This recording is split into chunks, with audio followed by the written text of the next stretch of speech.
Olá, meus amigos. Estamos de volta com a leitura do livro Devoção do Invisível, uma psicografia de Ivone Pereira e um livro também escrito pelo espírito de Charles.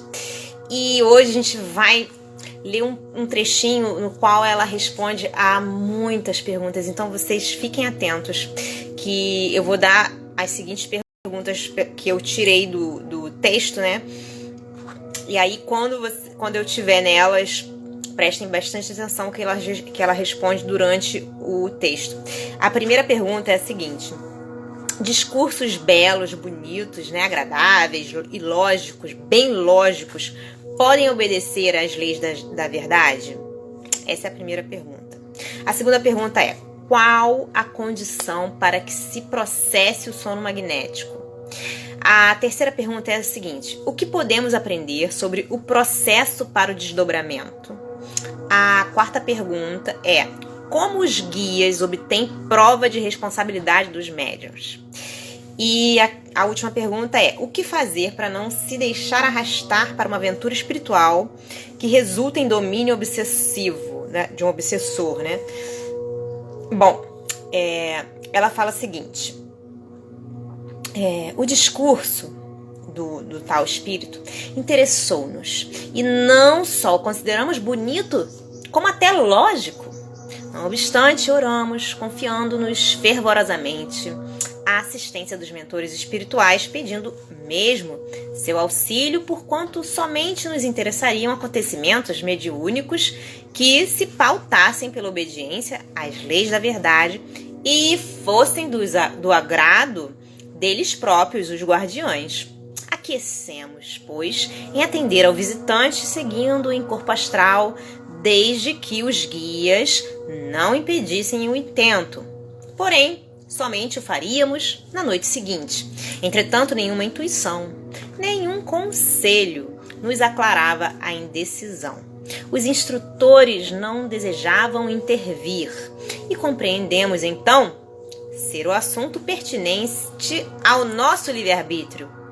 Na noite seguinte, dormimos sossegadamente o primeiro sono sem que nenhuma anormalidade sucedesse, como só ia acontecer, dado que o desprendimento apenas se verifica achando-se o médium desperto, condição para que se processe o sono magnético. Poucos minutos depois da meia-noite, porém, havendo despertado naturalmente, distinguimos à beira do nosso leito o espírito que se apresentara na véspera, ao qual chamaremos beletrista, a falta de um nome que melhor o qualifique.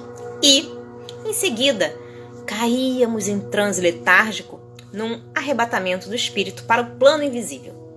O processo para o desdobramento verificou-se exatamente como se dá sob a direção de Charles, dos hindus ou de Bezerra de Menezes, o que leva a crer tratar-se de mecanismo próprio da faculdade em si mesma, que independe de agentes superiores para seu exercício. De outro modo, acreditamos que a vigilância daqueles excelentes amigos que se verificava em torno do caso, sem contudo tornar-se suspeitada sequer pela intuição, pois assim mesmo deveria ser, uma vez que se tratava de prova de responsabilidade, um testemunho cuja gravidade o próprio leitor avaliará dentro em breve.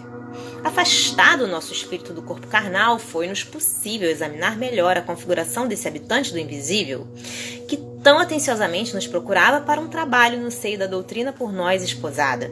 Compreendemos imediatamente tratar-se de entidade não evoluída moral espiritualmente, conquanto não fosse igualmente nociva, ou uma individualidade de ordem muito inferior.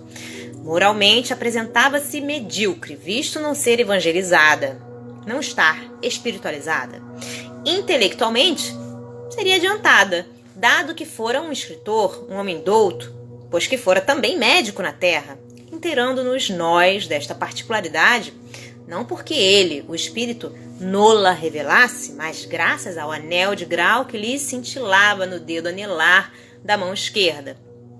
Espiritualmente, porém, vulgarismo necessitado de tudo, visto que estávamos já no ano de 1930 e que ele confessava haver deixado o fardo carnal em 1911, sem, no entanto, ter abandonado ainda os perímetros terrenos, o que, aliás, se deduzia de sua aparência fluídica pesada.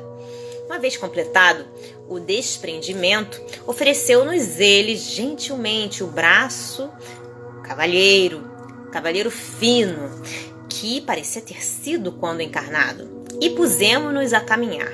Nós nos sentimos tranquila, compreendendo em nós mesmas bastante vigilância para não nos deixar arrastar a nenhuma aventura espiritual que redundasse em domínio obsessor, pois confiávamos nos guardiões aos quais solicitáramos assistência para o caso na véspera, embora no momento não lográssemos descobrir nenhum deles a testa dos acontecimentos. Bom, gente, e aí eu quero fazer uma observaçãozinha também, que eu achei interessante, eu não tinha observado antes, que ela fala que ela percebe, né, no espírito que ele ainda está ligado aos perímetros terrenos, né? Porque ela sente a aparência fluídica dele pesada. Isso é bem interessante. Bom, no próximo episódio a gente vai falar mais sobre o que aconteceu. Eu espero que vocês estejam gostando. E eu deixo um grande beijo para vocês. Todo o amor do mundo, a paz, a alegria. E até a próxima. Deus abençoe. Tchau, tchau.